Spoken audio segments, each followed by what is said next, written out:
Yes.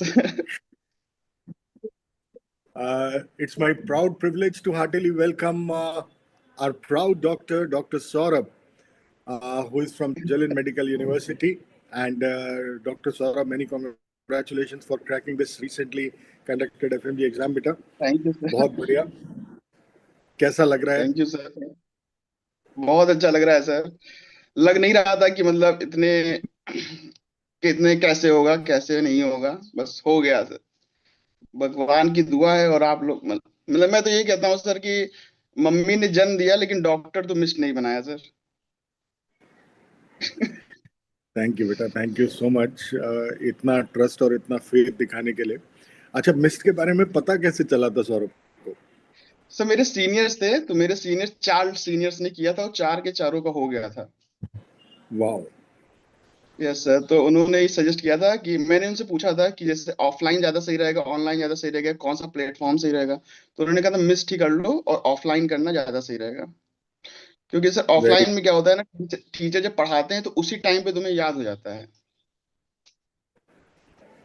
Mist में बिल्कुल. Teachers इस हिसाब से पढ़ाते थे कि पूरा उसी समय तुम्हें याद रहता है, रूम पे जाकर सिर्फ तुम्हें उसको एक बार देखना रहता है, तो पूरा याद हो जाएगा तुम्हें, रिपीट हो जाएगा पूरा। तो सौरभ जैसे RB3 बैच में थे, राइट? Yes sir. और फ्रंट बेंच पे बैठते थे, फ्रंट रो में. Yes sir, front bench first seat. तो कितना झगड़ा होता था. बहुत सारा होता था, बहुत झगड़ा फर्स्ट सीट के लिए, तो बहुत झगड़ा, उसके लिए 2 घंटा पहले भी आना पड़ता था फर्स्ट लाइन में लगे। आपके पास कई बार शिकायत भी गई है उसके लिए कि हाँ, कि लड़ाई झगड़ा हो रहा है उसके लिए। हाँ, यस सर। लेकिन वो जो प्यार वाली लड़ाइयाँ थी वो काम आ गई. यस सर, आज सर हम लोग सब लोग दोस्त हो गए, अब जो लड़ाइयाँ करते थे वो भी सब कम्युनिकेट कर रहे हैं, एक दूसरे को कॉन्ग्रेचुलेट बोल रहे हैं। यार एक काम करना, अगर पॉसिबल हो, जैसे तुम लोग का कितने बच्चों का ग्रुप था? 14 लोगों का सर। तो 14 के 14 को एक रिक्वेस्ट करके मैं कोशिश करूंगा जितने फैकल्टीज आ सकें सबका एक यस। साथ जूम करते हैं. क्योंकि यस मेरे सर। को वो RB3 की वो यादें बहुत हैं. Yes sir. तो अभी भी वो स्माइल्स आती है कि किस तरह से, मतलब मैं भी जब कभी भी ऐसी कुछ कहानियां होती थी तो मैं सुनता रहता था. अच्छा, अच्छा. Yes sir. Yes sir. तो मेरी तो शिकायतें तो आपके पास एक दो गई भी हैं। आ, और बस। सारे के सारे पास हो गए बेटा? यस सर, सारे लोग पास हो गए। क्या बात है. अभी भी हम लोग का Good. ग्रुप बना हुआ है व्हाट्सएप पे, हम लोग आपस में बात करते हैं। तो सबको मेरा कॉन्ग्रेचुलेशंस बोलना पर्सनली, और बोलना विनीत सर ऐसे ही कह रहे थे कि चाहे हम लाइव जाए नहीं जाए लेकिन ऐसे ही मस्ती मजाक करते हैं, यस सर। कोई यस सर। RB3 की चीजें रिवाइंड करते हैं. यस सर, बहुत मजा आया सर, मतलब इतना मैंने सोचा नहीं था कि कोचिंग में भी इतना मजा से पढ़ाई हो सकती है और इतनी चीजें याद हो सकती हैं। बस यही था, रिवीजन करना है, रिवीजन करना है, कैसे भी करना है। क्या चीज सबसे ज्यादा काम आई अपने? सिर्फ रिवीजन सबसे ज्यादा इंपॉर्टेंट थी। हम्म. क्योंकि जो आपको जैसे क्लास में पैसिव लर्निंग तो हो गई, एक्टिव लर्निंग करने के लिए आपको खुद लगना पड़ेगा वर्कबुक में। तो वही मेरा टारगेट तो ये था कि 3 रिवीजन कम से कम हो जाएं। तो जो सब्जेक्ट वाइज टेस्ट थे, तो सब्जेक्ट वाइज टेस्ट में एक रिवीजन हो जाता था, उसके बाद जो उसके पहले टॉपिक वाइज टेस्ट होते थे तो उसमें एक रिवीजन हो गया, तो 2 रिवीजन ही हो गए। जब सब्जेक्ट वाइज टेस्ट खत्म हो गया तो लगभग 17-18 दिन बचे हुए थे। तो उसमें मैंने सोचा था 15 दिन में मैं सारे सब्जेक्ट कंप्लीट कर लूं अपने। तो मेरे 15 दिन में एक रिवीजन हो गया था, बाकी के आखिरी के 2 रिवीजन बचे हुए थे, 2 दिन बचे हुए थे। तो 2 दिन में मैंने सोचा कि एक बार फिर से 19 के 19 वर्कबुक में देख लूं। तो 2 दिन में मैंने वो 17 वर्कबुक हो पाए थे। 2 वर्कबुक बचे हुए थे मेरे, एनाटॉमी बची थी और माइक्रोबायोलॉजी बची थी। तो रात में मैंने ये सोचा या तो मैं सो जाऊं या तो 2 बुक रिवीजन कर लूं। तो मैं आधा घंटा लगभग 9 बजे लेटा, कल एग्जाम है और आज रात में मैं 9 बजे लेटा। आधे घंटे मुझे नींद नहीं आई क्योंकि मेरे 2 सब्जेक्ट बचे हुए थे। तो सर मैं रात भर नहीं सोया, 7-8 घंटे में लगभग मैंने दोनों बुक रिवीजन की, मतलब मैं रात में बिना सोए ही कल पेपर देने गया था। बाप रे, बड़ी हिम्मत है. इसीलिए शायद सर, उसी वजह से शायद सर मेरा फर्स्ट पेपर खराब हो गया। मुझे ऐसा लगा, जब मैं फर्स्ट पेपर देकर निकला तो मतलब मेरे आंखों में आंसू थे। तो मैं बस में बैठा हुआ था, जैसे फिर जैसे मान लीजिए सेशन होने जा रहा है, तो फिर मैं निकल रहा था, तो फिर सामने दीपा मैम मिल गई। और दीपा मैम ने मेरी आंखों में आंसू देख लिए। तो उन्होंने पूछा क्या हुआ कैसे हो? तो मैंने कहा मैम फर्स्ट पेपर तो मेरा बेकार हो गया, लगता है कि पूरी मेरी 6 महीने की मेहनत बेकार हो जाएगी। तो उन्होंने फिर मुझे कंसोल किया, लगभग 15-20 मिनट मेरे साथ टाइम स्पेंड किया, मुझे समझाया कि अभी ये 300 गेंद का वनडे मैच है, अभी 150 ही गेंद निकली है, 150 गेंद बची हुई है। तो उन्होंने काफी मुझे मतलब समझाया। तो फिर उन्होंने कहा कि कोई बात नहीं, अगर इसमें तुम्हारे पहले से कुछ 60-70 भी क्वेश्चन गलत हो गए होंगे तो सेकंड इनिंग में तो अच्छा कर लोगे तो हो जाएगा। तो फिर वो चीज मुझे बहुत बूस्ट कर गई मैं सर। वाओ, उसकी वंडरफुल। वजह से यस सर। अगर दीपा नहीं आती तो शायद मैं हार मान चुका था फर्स्ट पेपर के बाद। बाप रे, अरे वाह यार, that's really wonderful. And yes. Deepa को प्रणाम करते हैं कि ये तो बहुत अच्छा हुआ बेटा, क्योंकि अगर अ, उस छोटे से 15 से 20 मिनट के कन्वर्सेशन में कुछ कंट्रीब्यूट वो कर पाए, जिससे यस सर। अपना रिजल्ट अच्छा हो गया, तो heads off. And yes we, sir. घर में सबको कैसा लगा? बहुत अच्छा लगा सर, बहुत अच्छा लगा। अब सर मैं जैसे सब लोग, मैं सोच रहा था जॉब करने के लिए क्योंकि मेरी इंटर्नशिप कंप्लीट है, लेकिन डैडी कह रहे हैं कि इसी टाइम पे अब तुम पीजी भी कर लो, पीजी की तैयारी कर लो। बिल्कुल बिल्कुल बेटा, बिल्कुल छोड़ना नहीं, एंड गो अहेड। और मेरी तरफ से यस बेटा घर में सबको प्रणाम बोलिएगा।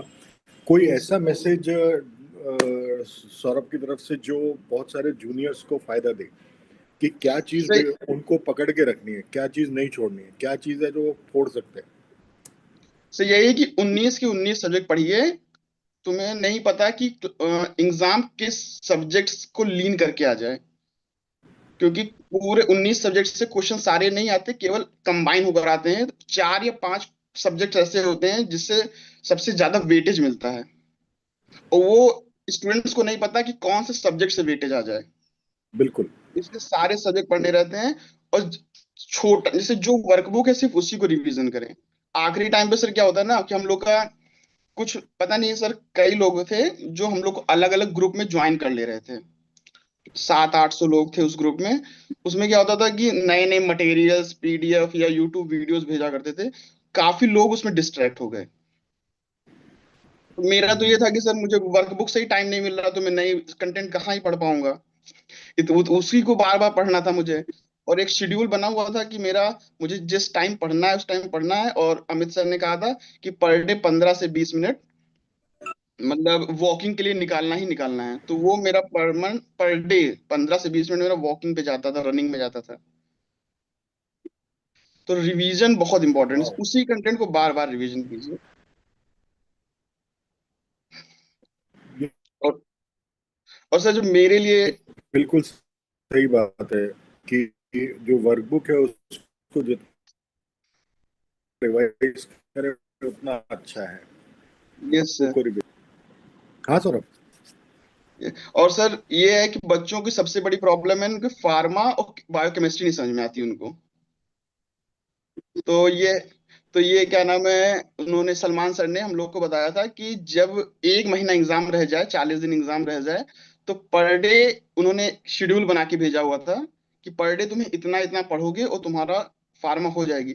और सच में सर जब मैं फार्मा पढ़ने लगा उसी हिसाब से, क्योंकि मुझे फार्मा और बायोकेमिस्ट्री बिल्कुल नहीं समझ में आ रही थी, तो 20-25 दिन के बाद ऐसा लगा कि मुझे फार्मा से प्यार हो गया। वाह। और सर फार्मा एग्जाम में बहुत काम आई, फार्मा से काफी क्वेश्चंस आए थे। ओके। तो जो फर्स्ट पेपर में था फार्मा और पीएसएम ने बहुत अच्छा स्कोर करवाया, और जो सेकंड पेपर था सर्जरी ऑब्स गायनी, ये मेरे स्कोर मतलब गेम चेंजर रह गए। ऑब्स गायनी तो मुझे सर ऐसा लग रहा था कि सर जो ऑब्स गायनी और सर्जरी में जो उसमें टेलीग्राम ऐप पे क्वेश्चंस आते थे ना, ऐसा लग रहा था कि सेम वही क्वेश्चंस आ गए हैं। क्या बात है, वाह। यस सर, और बड़े बड़े क्वेश्चंस थे तब भी टाइम बच गया उसमें ऑब्स गायनी में। वेरी गुड बेटा। तो इसका मतलब अ, जो सारे फैकल्टीज रहे, Salman sir, Deepa ma'am, Amit sir, yes they sir. Really played a crucial role. Yes and sir, very crucial. बहुत खुश हैं बेटा, वो सारे सारे फैकल्टीज बहुत खुश हैं। और इस यस बार मेरे ख्याल से चाहे कोई भी इंस्टीट्यूट हो, कहीं भी हो, यस बच्चों ने इतना अच्छा परफॉर्म किया। और मैं कहता हूँ एनबी वालों का शुक्रगुजार हैं हम कि उन्होंने इतना प्यारा सा रिजल्ट दिया। और यस इसी तरह से अगर बच्चे ऐसे पास होते रहें तो बहुत बढ़िया बेटा। और आप लोग की जो ताकत है वो आप जानते हो कि मैं हमेशा क्लास में क्या कहता था कि जो एफएमजी बच्चे हैं उनकी जो ताकत यस है, हमें यस इस देश की मानसिकता को बदलना है कि यस वो बहुत यस कुछ कर सकते हैं। और वो तुम यस लोगों ने करके दिखाया बेटा। Yes really sir. Proud. Sir मेरी आप तरफ हमेशा से बोल। मैं सबको प्रणाम बोलिएगा। यस सर हाँ, यस। सर कुछ आप कह बोलते रहे थे थे। ना कि कभी पाइपलाइन में प्रेशर कम नहीं होना चाहिए। तो हाँ वही एग्जाम एग्जाम में वो भी सर बहुत हर क्वेश्चन ऐसा नहीं कि सिर्फ सर्जरी के क्वेश्चंस में, कोई भी अगर आपके पास पेशेंट आया तो सबसे पहले डायग्नोसिस वही बननी थी, वो बहुत काम आता था सर। सर हम्म, मिस के टीचर्स में ऐसा तो कुछ था कि मतलब वो अंदर तक आपके हार्ट को छू जाते हैं कि आपको डॉक्टर बनना है तो क्यों बनना है।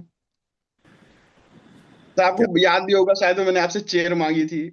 हाँ और फिर तुम्हारा मैसेज भी आया था एग्जाम के यस बाद। यस। हाँ ओके।